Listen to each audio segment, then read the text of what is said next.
قرآن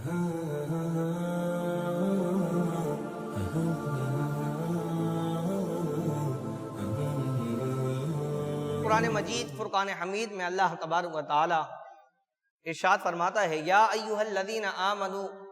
لا تقولوا راعنا، اے ایمان والو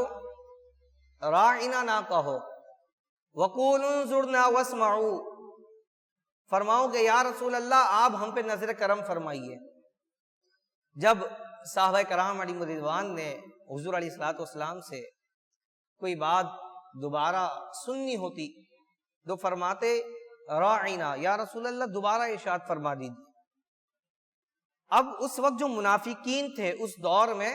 تو وہ کیا کرتے کہ اس راعنا کے لفظ کے عین کو کھینچ کر ادا کرتے کہ جس سے معنی چینج ہو جاتا، اور اس کا معنی بنتا ثم معاذ اللہ، اے ہمارے چرواہے۔ اس وقت جو بکری چلانے والے ہوتے چرواہ، اسے کہا جاتا تھا۔ تو ایک مرتبہ اسی طرح مجمع صحابہ کرام علیہم رضوان کا موجود تھا، اور کسی نے راعنا کے لفظ کو کھینچ کر ادا کیا، تو حضرت سعد اس وقت تلوار لے کر کھڑے ہوئے، اور آپ نے فرمایا کہ خدا کی قسم اگر اب میں نے کسی کو راعنا کہتے ہوئے سنا تو میں اس کی گردن اڑا دوں گا۔ اللہ اکبر۔ تو اللہ تبارک و تعالی نے پھر یہ آیت مبارکہ نازل فرمائی کہ ایمان والو تم جو ہے وہ جب حضور کی بارگاہ میں آؤ تو راعنا نہ کہو، بلکہ کہو کہ یا رسول اللہ ہم پر نظر کرم فرمائیے، یا رسول اللہ یہ بات دوبارہ ارشاد فرما دیجئے۔ اور لیکن رب تبارک و تعالی نے آگے یہ بھی ارشاد فرما دیا کہ جب تم میرے محبوب کی مجلس میں آؤ تو ان کی باتوں کو کان لگا کر توجہ کے ساتھ جو ہے وہ سماعت کرو، تاکہ حضور علیہ الصلوۃ والسلام کو ایک بات دوبارہ دہرانا نہ پڑے، بلکہ تم اپنی سماعتوں کو اس طرح سے لے کر بیٹھو کہ توجہ کے ساتھ رسول اللہ صلی اللہ تعالی علیہ وسلم کی بات کو سماعت کرو۔ یہاں تک کہ بعض صحابہ کرام علیہم رضوان کی آوازیں بلند تھی، مطلب بعض لوگوں کا آپ دیکھتے ہیں لہجہ جو ہوتا ہے وہ بات کرنے میں بھی آواز ان کی بڑی بلند ہوتی ہے، ایسا لگتا ہے بھئی سامنے والا لڑ رہا ہے یا پھر سامنے والا بہت زیادہ لاؤڈلی بول رہا ہے۔ تو بعض اوقات وہ آواز بندے کی کانوں میں لگتی ہے، اس سے بھی بندے کو تکلیف ہوتی ہے، محسوس ہوتی ہے، تو بولتا ہے بھائی دھیرے بات کرو یار، دھیرے بولو۔ تو اس وقت بھی کئی صحابہ کرام علیہم رضوان کی جن کی آواز بلند تھی، تو آپ دیکھیے کہ اللہ تبارک و تعالی نے قرآن مجید فرقان حمید میں ارشاد فرمایا لا ترفعوا اصواتکم فوق صوت النبی، کہ جب تم میرے محبوب کی بارگاہ میں آؤ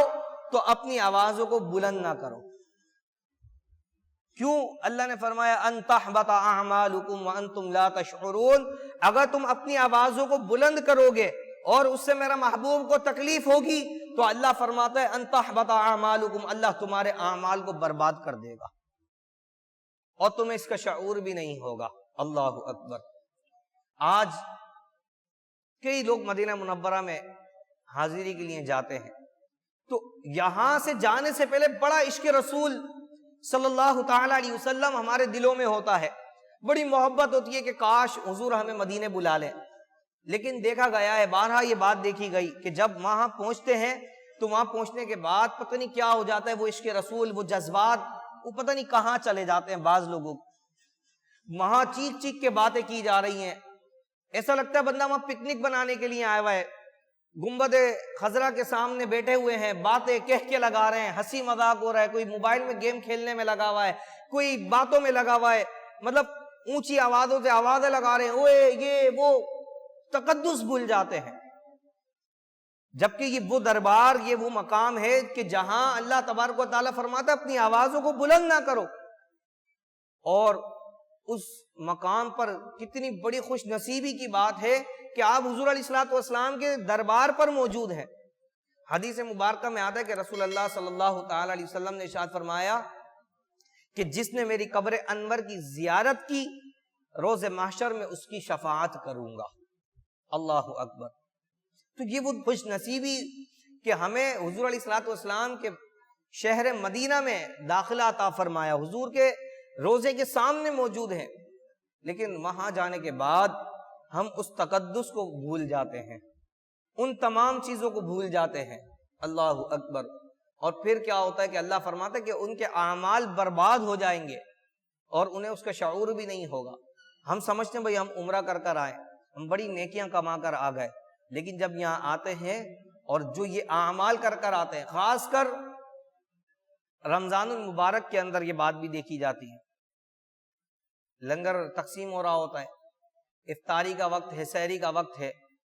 اب کوئی جوس بانٹ رہا ہے، کوئی بریانی بانٹ رہا ہے، کوئی کچھ بانٹ رہا ہے، تو کیا ہوتا ہے لوگ خاص کر یہ پاک و ہند اور یہ بنگلہ دیش اور یہ مصری جو اس طریقے کے لوگ ہیں، مطلب جو تقسیم کر رہا ہے اس کے اوپر اس طرح سے ٹوٹ پڑتے ہیں اور شور شرابہ، دکم دکی، یہاں تک کہ گالی گلوچ جو ہے ثم معاذ اللہ وہاں پر ہو جاتی ہے۔ اتنا تقدس بھول جاتے کہ ہم کس مقام پہ موجود ہیں، کس بارگاہ میں موجود ہے۔ یہ وہ بارگاہ کہ بڑے بڑے اجلہ صحابہ کرام علیہم رضوان جب حضور علیہ الصلوۃ والسلام کی بارگاہ میں آتے تو آپ اپنا انداز اس طرح سے اختیار کرتے کہ سروں کو جھکا کے، ہاتھوں کو باندھ کر، اور حضور علیہ الصلوۃ والسلام کی بارگاہ میں حاضر ہوا کرتے، یہاں تک کہ سیدنا صدیق اکبر رضی اللہ تعالیٰ عنہ نے ایک عملہ تیار کیا ہوا تھا کہ جب کوئی وفد حضور علیہ الصلوۃ والسلام کی بارگاہ میں ملاقات کے لیے آتا تو مدینہ منورہ میں داخل ہونے سے پہلے وہ وفد اسے وہاں روکتا اور رسول اللہ صلی اللہ تعالیٰ علیہ وسلم کی بارگاہ میں حاضر ہونے کے آداب سکھاتا کہ حضور کی بارگاہ میں حاضری دینی کس طرح سے ہے، حضور علیہ الصلوۃ والسلام سے کلام کس طرح سے کرنا ہے۔ سیدنا صدیق اکبر نے پورا ایک وفد تیار کر رکھا تھا کہ جو آنے والے لوگوں کو یہ تمام تر معاملات سکھاتا، انہیں غسل کرواتا یا انہیں وضو کرواتا، اور پھر وہ حضور علیہ الصلوۃ والسلام کی بارگاہ میں حاضری دیا کرتے تھے۔ اللہ اکبر۔ تو یہ پیغام تو ان لوگوں کے لیے کہ جو مدینہ منورہ میں جانے کے بعد اس طریقے کے عمل کرتے ہیں کہ لنگر پہ ٹوٹ پڑے ہیں، شور شرابہ کر رہے ہیں، بھاگ رہے ہیں، آوازیں دے رہے ہیں، ایک دوسرے کو